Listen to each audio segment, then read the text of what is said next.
اس video میں فانی بدایونی کے متعلق اہم سوال و جواب پیش کر رہی ہوں۔ فانی بدایونی جو UGC نیٹ JRF اردو کے سلیبس میں اور DSSS TGT اردو کے سلیبس میں بھی شامل ہے۔ ایک غزل گو کی حیثیت سے نام شوکت علی خان تھا اور تخلص پہلے شوکت بعد میں فانی استعمال کیا۔ فانی بدایونی کی پیدائش 1879 عیسوی میں ہوئی بدایوں میں۔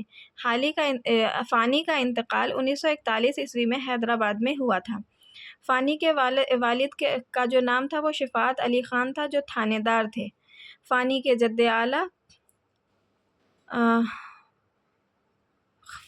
جد اعلیٰ اصالت خان شاہ عالم بادشاہ دہلی کے وقت میں کابل سے ہندوستان آئے تھے۔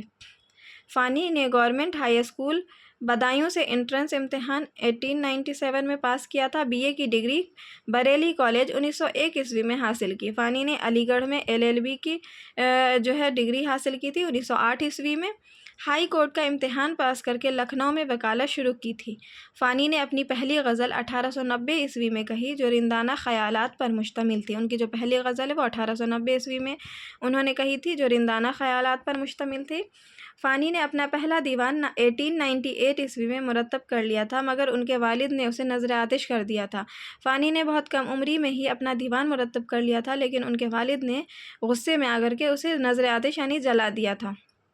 شوکت علی خان فانی بدایونی نے شوکت کی جگہ فانی تخلص 1899 عیسوی میں اختیار کیا تھا۔ پہلے وہ شوکت ہی استعمال کرتے تھے، 1899 عیسوی سے فانی استعمال کرنا شروع کیا تھا۔ فانی شاعری میں حالی سے متاثر نظر آتے ہیں۔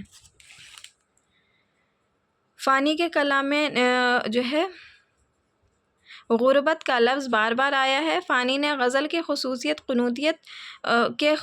جو خصوصیت ہے وہ قنوتیت ہے۔ 1906 عیسوی میں فانی کا دوسرا دیوان چوری ہو گیا تھا۔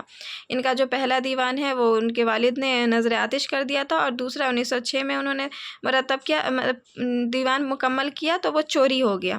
فانی کے کلام میں غربت کا لفظ بار بار آیا ہے۔ فانی کے غزل کی خصوصیت قنوتیت ہے۔ فانی نے 2 مرتبہ حیدرآباد کا سفر کیا تھا۔ فانی ماہنامہ تسنیم کے مدیر اعلیٰ تھے جو دسمبر 1930 عیسوی سے نکلنا شروع ہوا تھا۔ دسمبر 1930 سے نکلنا شروع ہوا تھا، اس کے مدیر تھے۔ میر کے لہجے کی جو بازیافت فانی کی شاعری میں ملتی ہے۔ رشید احمد صدیقی نے فانی کو یاسیات کا امام کہا ہے۔ رشید احمد صدیقی نے فانی کو یاسیات کا امام کہا ہے۔